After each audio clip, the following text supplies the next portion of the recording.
નમસ્કાર વિદ્યાર્થી મિત્રો, ચેપ્ટર 11 હિસાબી પદ્ધતિ અને કોમ્પ્યુટર એમાં વિડિયો લેક્ચર નંબર 3.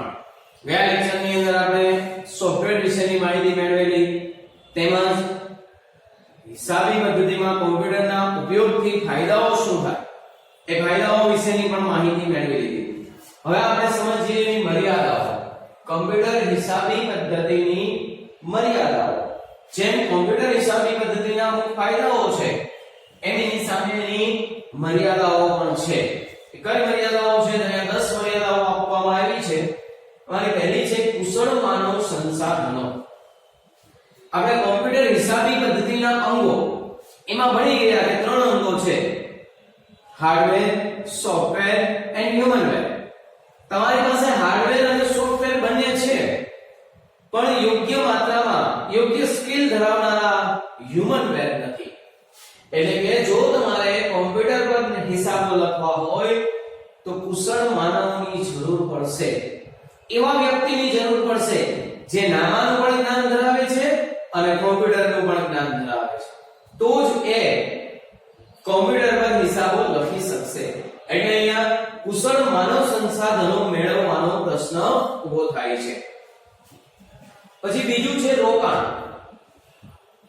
તમારે કોમ્પ્યુટર હિસાબી પદ્ધતિનો ઉપયોગ કરવો છે તો સૌપ્રથમ કોમ્પ્યુટર સિસ્ટમ વિકસાવવી પડશે. હાર્ડવેર એટલે કે કોમ્પ્યુટરનો તમામ ભાગો, CPU હોય, કીબોર્ડ હોય, માઉસ હોય, મોનિટર હોય, એ લેવા પડે. સ્પેશિયલ એનો સોફ્ટવેર ઇન્સ્ટોલ કરાવવો પડે. પ્રિન્ટરની જરૂર પડે, બારકોડ રીડરની જરૂર પડે. તો શરૂઆતમાં આનું રોકાણ વધારે થાય, કારણ કે સિસ્ટમ ની સારી રાખવી પડશે. તો પહેલા વર્ષે રોકાણ થશે, પછી એના ફાયદાઓ મળશે, પણ પહેલા વર્ષે તમારે રોકાણ કરવું પડશે, જે એની મર્યાદા છે. ત્રીજું છે બેરોજગારી. કોમ્પ્યુટર પર હિસાબો લખો ને એટલે 10 એકાઉન્ટન્ટનું કામ એક કોમ્પ્યુટરમાં થઈ શકે. એકલો એક એકાઉન્ટન્ટ છે એ 10 એકાઉન્ટનું કામ કોમ્પ્યુટરમાં કરી શકે, તો બાકીને એકાઉન્ટન્ટો બેરોજગાર થશે. એટલે કે જેમ જેમ તમે કોમ્પ્યુટરનો ઉપયોગ વધારતા જશો એમ પ્રણાલી કાગળ જે આપણા હિસાબો લખવાની રીત હતી એ દૂર થતી જશે. એટલે બેરોજગારીનો પ્રશ્ન સર્જાશે. જ્યારે જ્યારે પણ યંત્રનો ઉપયોગ થાય ત્યારે માનવની બેરોજગારીનો પ્રશ્ન ઊભો થાય જ. તો એવું પણ કોમ્પ્યુટર હિસાબી પદ્ધતિમાં છે. પછી એવું ટેકનોલોજીમાં ફેરફાર. આજના આધુનિક સમયની અંદર, આજના વિજ્ઞાનના યુગમાં ટેકનોલોજી ખૂબ ઝડપથી બદલી રહી છે. અને એક વખત તમે જે સિસ્ટમ, જે સોફ્ટવેર વિકસાવી છે, જે ખર્ચ તમે પહેલી વખત કરી નાખ્યો છે, શક્ય છે કે અમુક વર્ષ પછી ફરી પાછો ખર્ચ કરવો પડે. કારણ કે અમુક વર્ષ જશે એટલે ટેકનોલોજી બદલાશે. ટેકનોલોજી બદલાશે એટલે તમે જે સિસ્ટમ વિકસાવી છે જૂની થશે, એ સોફ્ટવેર જૂના હશે, તો તમારે બધું જ બદલવું પડશે. બરાબર છે? આમ ટેકનોલોજીમાં ફેરફાર થાય તો વળી પાછા નવા ખર્ચો કરવો પડશે. પછી પાંચમું, ખામીવાળા સોફ્ટવેર કે પ્રોગ્રામ. કોમ્પ્યુટર હિસાબી પદ્ધતિના સંપૂર્ણ લાભ ક્યારે મળે? તમારી પાસે હ્યુમનવેર, સોફ્ટવેર અને હાર્ડવેર આ ત્રણેય અંગો છે એ વ્યવસ્થિત હોય તો. પણ જો તમે ખામીવાળું સોફ્ટવેર વિકસાવ્યું છે અથવા તો સોફ્ટવેરની અંદર એવા ફંક્શન નથી જેની તમારે જરૂર છે, તો પછી એના લાભ કરતા ગેરલાભ વધારે થશે. બરાબર છે? એટલે એ પણ એક મર્યાદા છે. પછી છઠ્ઠું, યંત્રોની મર્યાદા. કોમ્પ્યુટર એક ઇલેક્ટ્રોનિક યંત્ર છે, તો યંત્રને જે મર્યાદાઓ હોય એ બધી જ મર્યાદાને પણ લાગુ પડે છે. જેમ કે કોમ્પ્યુટર જાતે કંઈ વિચારતું નથી. તમે એને જે કમાન્ડ આપો ને એ રીતે કાર્ય કરે. તમે જો એને ખોટો કમાન્ડ આપશો તો એ ખોટું કાર્ય કરશે, એનો વિરોધ નહીં કરે. બરાબર છે? તો આ યંત્રોની શું છે? મર્યાદા. ક્યારેક એવું પણ બને કે તમારી સિસ્ટમ છે એ ક્રેશ થાય તો એની સંપૂર્ણ માહિતી ચાલી જાય. કોમ્પ્યુટરની અંદર અત્યાર સુધીની જે પણ માહિતી છે, કોમ્પ્યુટર સિસ્ટમ ખરાબ થઈ ગઈ તો એ માહિતી ગઈ. જો તમે એનું બેકઅપ નથી રાખેલું તો એ માહિતી જશે. અથવા તો માહિતી ન જાય તો પણ સિસ્ટમની અંદર ખામીઓ સર્જાય એટલે હિસાબોનું કાર્ય બંધ થાય, અટકી જાય, ઊભું રહી જાય.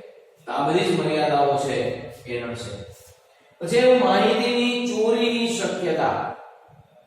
કોમ્પ્યુટરની અંદર જે માહિતી છે એ ખૂબ ઓછી જગ્યામાં સંગ્રહાયેલી છે, એટલે માહિતી ચોરી પણ ખૂબ ઝડપથી થઈ શકે.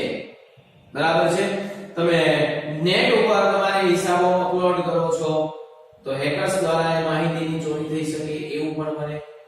તમારા સ્ટાફ દ્વારા પણ માહિતીની ચોરી થઈ શકે, કારણ કે ખૂબ નાની એવી ચિપ્સની અંદર સંપૂર્ણ માહિતી આવી જાય તો એ નાની ચિપ્સ સરળતાથી હેરફેર કરી શકાય, સરળતાથી ગમે ત્યાં છુપાવી શકાય, તો માહિતીની ચોરીની શક્યતાઓ વધી જશે. ત્યાર પછી છે માહિતીનો નાશ થવો. કોમ્પ્યુટર પર લખાયેલા હિસાબો ગમે ત્યારે ઇરેઝ કરી શકાય, ભૂલથી ગમે ત્યારે નાશ પામે એવું પણ બને.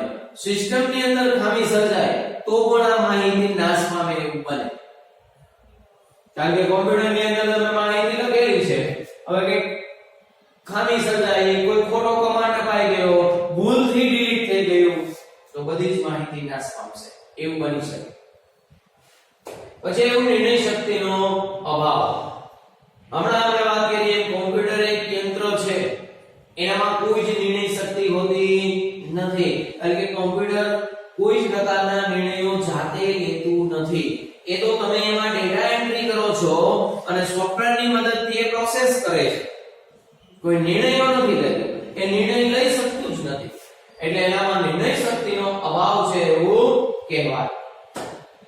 ત્યાર પછી છે ગોટાળાની શક્યતા. કોમ્પ્યુટરની અંદર દાખલ કરેલી માહિતીને સરળતાથી બદલી શકાય, એક માહિતી ઇરેઝ કરી અને નવી માહિતી એમાં ટાઈપ કરી શકાય. આ બધું જ થતું હોવાથી ગોટાળાઓ પણ ખૂબ મોટા પ્રમાણમાં થઈ શકે. એકવાર માહિતી ઇરેઝ કરી નવી નાખી દે તો ખબર પડશે ને. જ્યારે હાથથી ચોપડા લખાયેલા હોય તો એક વખત જે લખેલું છે એમાં ચેકો મારો ખબર પડે, એમાં રકમમાં સુધારો વધારો કરો ખબર પડે, આમાં એવી કોઈ જ ખબર નહીં પડે. માહિતીમાં સુધારા વધારા થાય કે માહિતી ઇરેઝ થઈ પીસી દાખલ થાય ખબર જ નહીં પડે. એટલે ગોટાળાની શક્યતાઓ વધી જાય છે એમ કહેવાય. ચલો બરાબર છે.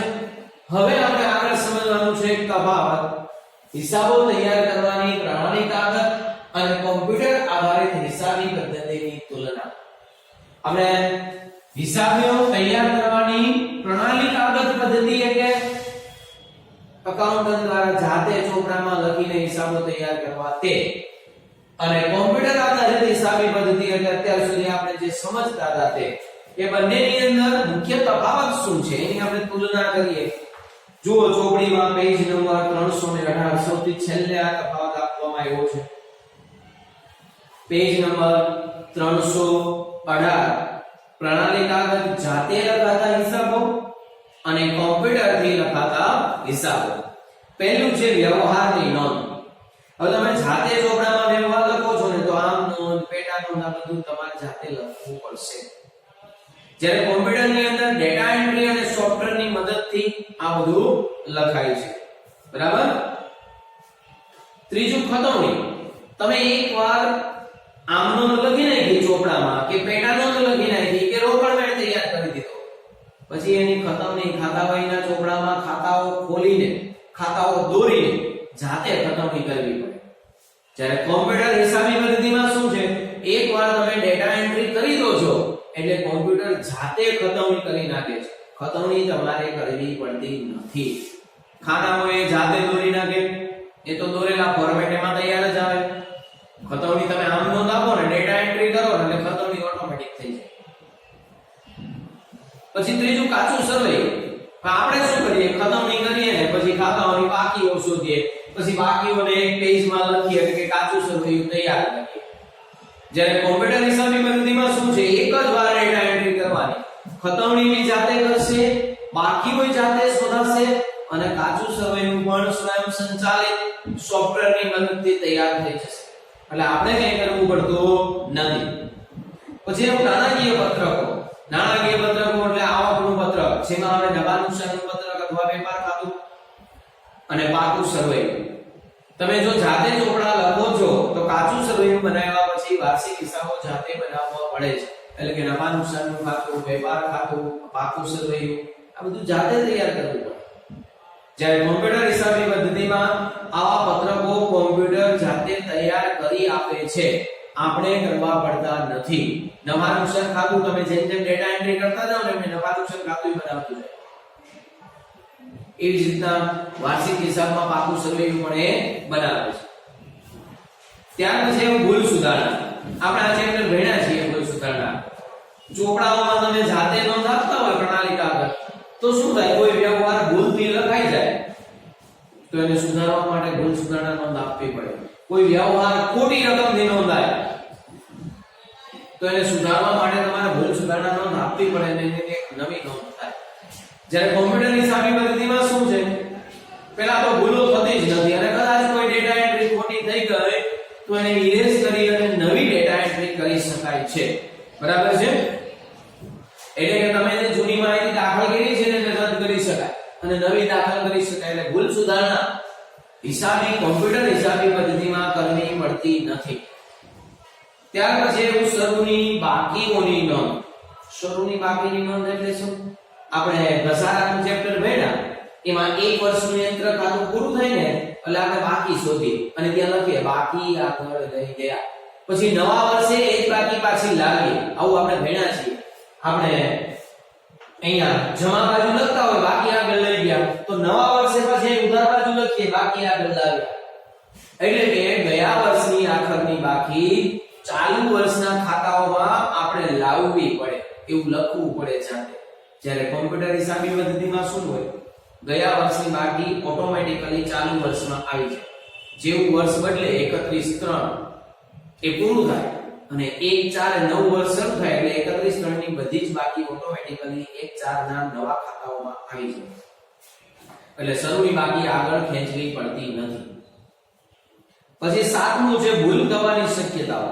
જો તમે જાતે ચોપડાઓ લખો છો, હાથથી ચોપડાઓ લખો છો તો ઘણી બધી ભૂલો થાય. ઉધાર જમા તમે આમ નોંધ આપતા હોય તો ઉધાર બાજુ 5000 લખાય, જમા બાજુ 500 રૂપિયા લખાય, એવું બને.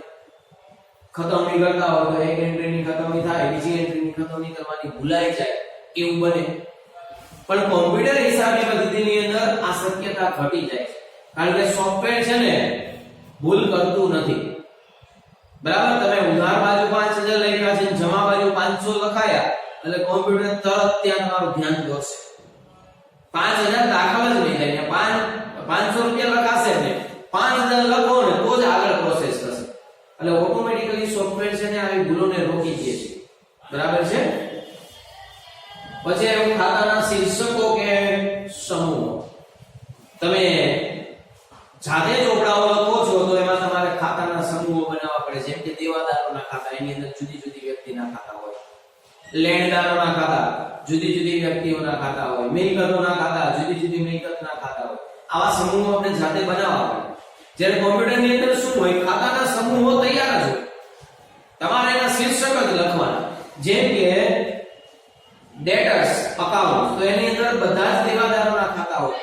પછી એમાં દેવાદારના જે વ્યક્તિઓના ખાતા જે છે જે તે અલગ અલગ, એનું શીર્ષક જ તમારે લખવાનું થાય. બરાબર છે? આ રીતે કોમ્પ્યુટર પર હિસાબો લખવાની ઘણી બધી સરળતાઓ રહે છે. ચલો અહીંયા આપણો તફાવત પણ પૂરો થાય છે અને આ ચેપ્ટર પણ અહીંયા આપણે પૂરું કરીએ છીએ. સંપૂર્ણ થિયરીનું ચેપ્ટર છે એટલે આમાંથી વિકલ્પ અને 1 માર્ક્સના પ્રશ્નો એવું જ પૂછાશે. બરાબર? થિયરીની પીડીએફ તમને મોકલી આપવામાં આવી છે, એ રીતે એમાંથી લખવાનું છે. ઓકે? જય શ્રી કૃષ્ણ.